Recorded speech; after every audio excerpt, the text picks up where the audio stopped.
বেড়ানোর তৃতীয় এবং শেষ দিন ঋষভ থেকে পাহাড় বেয়ে নামা, তারপর সাইট সিইং করতে করতে এনজেপি স্টেশনে পৌঁছানো, আর তারপর পদাতিক এক্সপ্রেসে বর্ধমান অবধি, আর তারপর ডেইলি লাইফে ফেরা।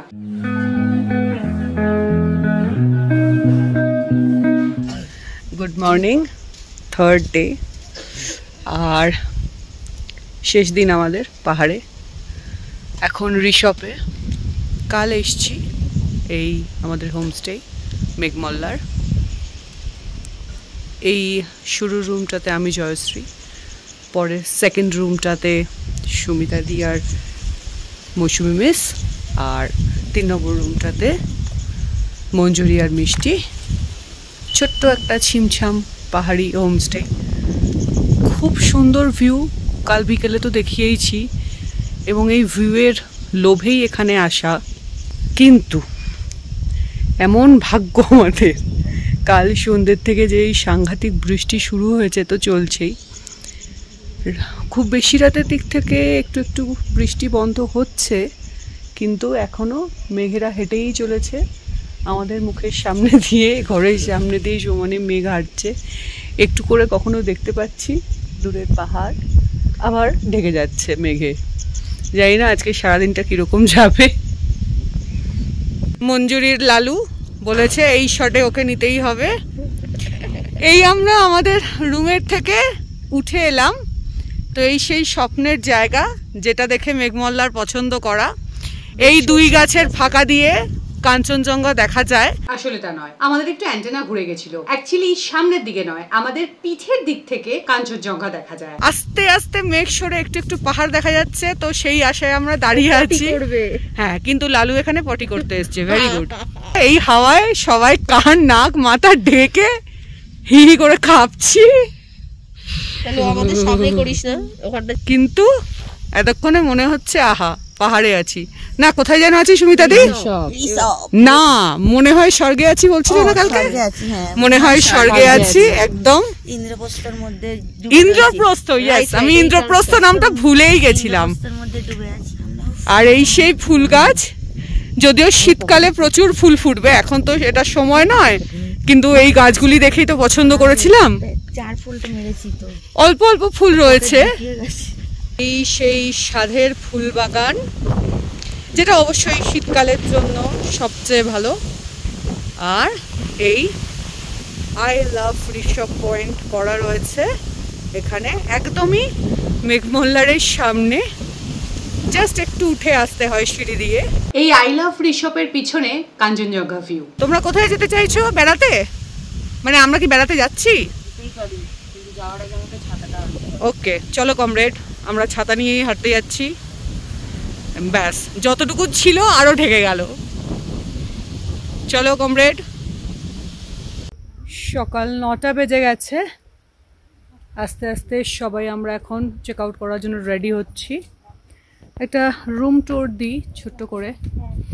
এইটা এই আমাদের রুম, যে রুমে আমি আর জয়শ্রী রয়েছি, ছিলাম বলা ভালো। এই খুব ছিমছাম ছোট্টখাট্ট রুম। এখানে 4টে রুম মেঘমল্লারে, 4টেই ভিউ রুম, এরকম কাচের জানালা চারিদিকে।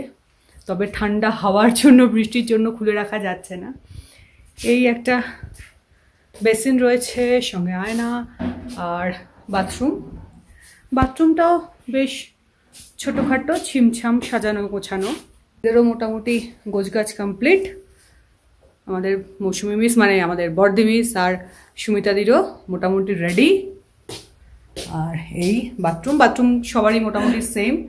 গিজারগুলো যদিও এখনও লো ভোল্টেজের জন্য চলছে না, কিন্তু 24 ঘন্টাই আমরা যখনই চেয়েছি গরম জল পেয়েছি। এই সবকটা ঘরেই সুন্দর ভিউ পাওয়া যায়, যদিও যা বললাম ওয়েদারের জন্য আমরা সেগুলো কিছু করতে পারিনি, এনজয় করতে পারিনি। তোরাও কি রেডি? এই যে মিষ্টি মিস আর মঞ্জুরি মিস অলমোস্ট রেডি। হ্যাঁ, ভদ্রেশ্বর ফিরবো কাল সকালেই, আর্লি মর্নিংয়েই আমরা মোটামুটি ফিরে যাব। কিন্তু ওখানেও তো ওয়েদার খুব খারাপ শুনছি। একে তো বাড়ি ফিরে যাওয়ার ইচ্ছে সেরকম নেই, মন খারাপ করছে। তার মধ্যে গিয়েও আমরা সেই নিম্নচাপের বৃষ্টিতেই পড়বো। কি আর করা যাবে। ব্রেকফাস্ট হাজির। আমাদের মাতাজি ম্যাগি বাড়ছেন, সুন্দর একটা গন্ধ বেরিয়েছে, ব্যাস ফটো দিদি ফটো তুলতে শুরু করে দিয়েছে। আমাদের খুবই ইচ্ছা বাইরে ম্যাগি খাওয়ার, কিন্তু ঠান্ডা হাওয়ায় দেখছি সবার কেমন একটা উৎসাহ চলে গেছে। উৎসাহী দিদি তবুও ম্যাগি বের নিয়ে বাইরে যাব, কিন্তু এই যে মিষ্টি মিস বলেছে একদম ম্যাগির নাকি সব গন্ধ হাওয়ায় উড়ে যাবে, ওই জন্য যাবে না, ও ভেতরে বসে খাবে, জমাট বেঁধে যাবে, কেক হয়ে যাবে ম্যাগিটা। যে যা পারছে বলছে, যে যা পারছে বলছে। এখানে একজন জয়শ্রী মিস মাথায় স্টোল ফল জড়িয়ে নিয়েছিল বাইরে যাবে বলে, এখন আবার খুলে নিল, প্রিপারেশন লাগবে না বলে। পাহাড় আর ম্যাগি, যদিও পেছনের পাহাড় যেটা আমরা কাল পেয়েছিলাম, সকালে একটু একটু পেয়েছিলাম, এখন আর একটু দেখতে পাচ্ছি না। ওকে, আচ্ছা জয়শ্রী মিস কটেজ নিয়ে ছবি তুলবে, কটেজ আর ম্যাগি একসাথে। আগে ভিডিওতে খেয়ে নে, তারপরে ছবি তুলবো।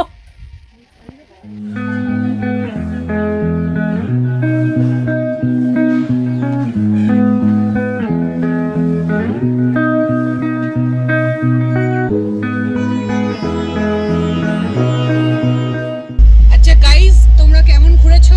ভীষণ ভালো। তোমাদের কি একটু মন খারাপ হচ্ছে বাড়ি যেতে? ভীষণ মন খারাপ হচ্ছে, বাড়ি যেতে ইচ্ছেই করছে না। সোমবারটা যদি রবিবার হয়ে যেত আরো ভালো হতো। হ্যাঁ, তাহলে আরেকটা দিন পিছিয়ে যেত ব্যাপারটা। ফাইনালি আমরা ঋষভ থেকে বেরিয়ে গেলাম, মেঘমল্লার থেকে। আজকের যা যা সাইটসিং আছে উইশ লিস্টে, সেগুলো করতে করতে তারপর এনজিপি স্টেশন যাওয়া। গাড়ি থেকে পাইন ফরেস্ট। তোমার মুখের ফোকাসটা পুরো একদম কেউ আসছে, কেউ নেমে যাচ্ছে ঋষভের থেকে, কেউ চলে যাচ্ছে ঋষভ। একদম সবাই কেমন একটা ফিলোসফিক্যাল মুডে চলে গেছে মনে হচ্ছে।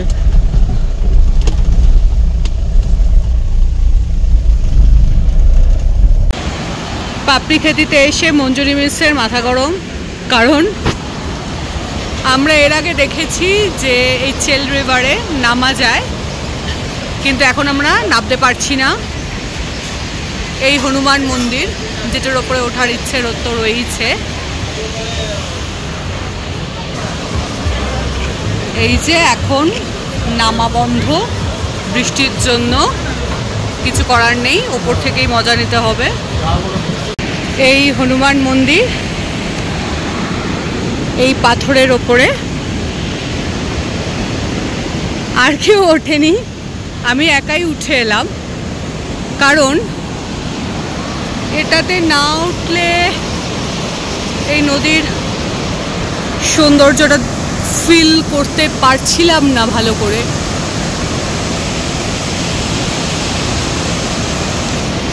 বৃষ্টির কারণে নেহাতি গন্ডগোল হলো, না হলে খুবই ইচ্ছে ছিল চেল নদীতে একটু সময় কাটানোর, কি আর করা যাবে।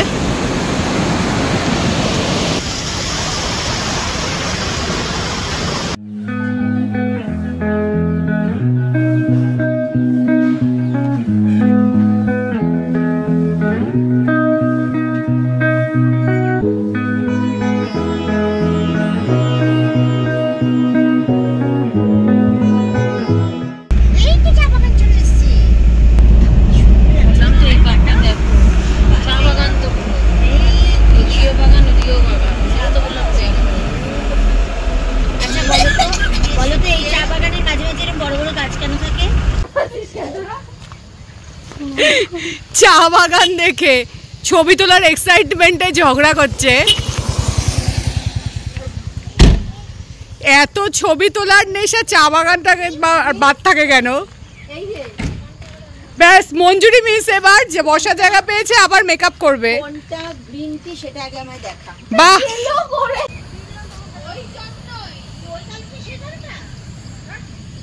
ওরা করুক ঝগড়া, কিন্তু দেখতে এটা ভারী সুন্দর লাগছে। পাহাড়ের কোলে চায়ের বাগান। ওদলাবাড়িতে আমরা এখন ফাইনালি চেল রিভার দেখতে নামবো। হ্যাঁ হ্যাঁ, বুঝতে পেরেছি, আর মাথা গরম করো না। চলো আমরা নেমে যাই। এই ব্রিজ, যদিও অনেকে, এটা রেল ব্রিজ আর এইটাই ব্রিজ, যদিও এই ব্রিজের ওপর থেকে অনেকেই দেখে নদীকে, কিন্তু আমরা নামবো বলে নদীতে এদিক দিয়ে এলাম। আমরা অলরেডি পাহাড় ছেড়ে চলে এসেছি, একদম দূরে মেঘে ঢাকা পাহাড় দেখতে পাচ্ছি। এই চেল রিভারে ফাইনালি পাহাড় আঁকা, জুতো ভিজিয়ে আমরা 2 পণ্ডিতে, অবভিয়াসলি আমরা 2 পণ্ডিতে, আর বাকিরা একটু দূর থেকেই দেখছে ওরা কোথায় কোথায় দেখতে পাচ্ছি না। আমরা এখন আবার ওইদিকে উঠে যাব। এই যে দূরে আমাদের বাকি লোকজন, ওরা মোটামুটি পাড় যতটুকু আছে ওইখান থেকেই দাঁড়িয়ে দাঁড়িয়ে ছবি টবি তোলা এই সমস্ত করছে। শিবের মন্দিরও রয়েছে এখানে। আমরা এই নদীর পাড় থেকে উঠে এলাম, তো সামনেই শিব মন্দির।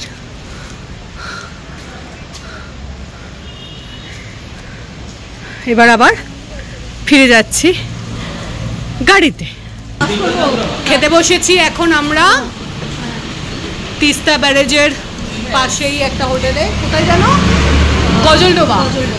ঠিক আছে, আমরা তো ভাবছিলাম বোধহয় এরা 3 জনেই সব খেয়ে নেবে, আমাদের 3 জনকে আর দেবে না, সব কটা থালা এরাই নিয়ে বসেছিল, কিন্তু ফাইনালি আমাদের 3 জনেরটা দিয়েছে।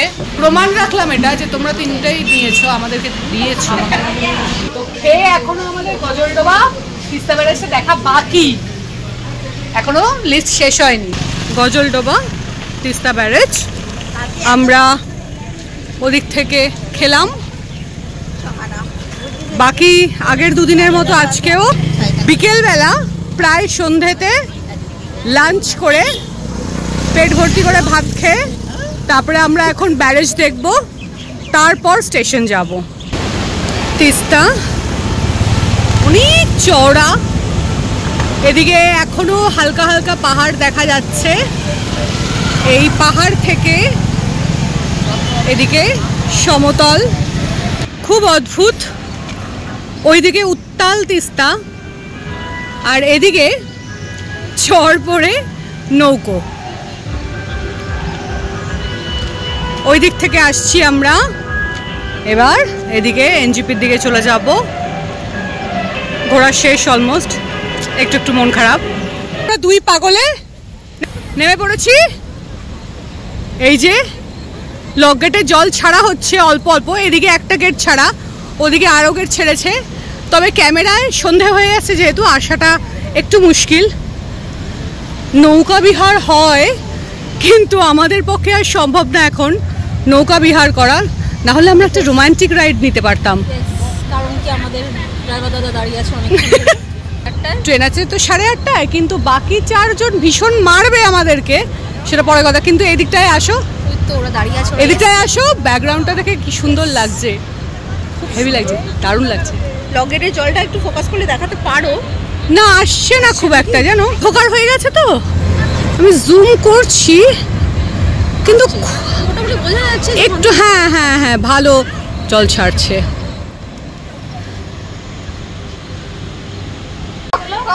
এইবার মনে হচ্ছে আমরা টুরিস্ট, দুনিয়ার ব্যাগপত্র রেখে তুই পড়বি, একটাল ব্যাগপত্র রেখে আমরা এখন জলের বোতল নিয়ে ভরতে চলেছি। সবার হাতে কেজি কেজি জলের বোতল।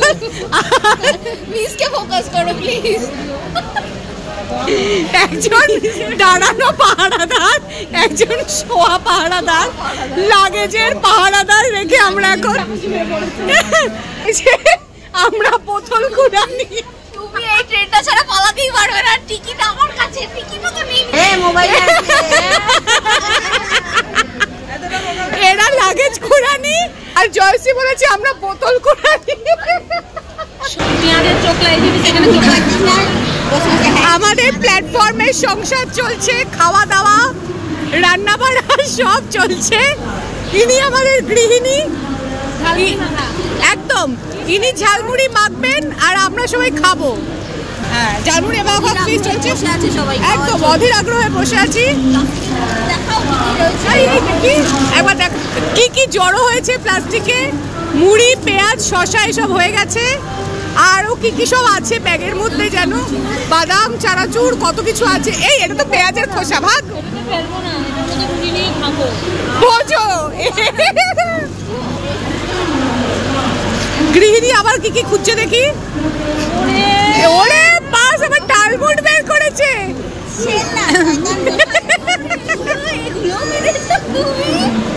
ডালমুট বাদাম কিছুর অভাব নেই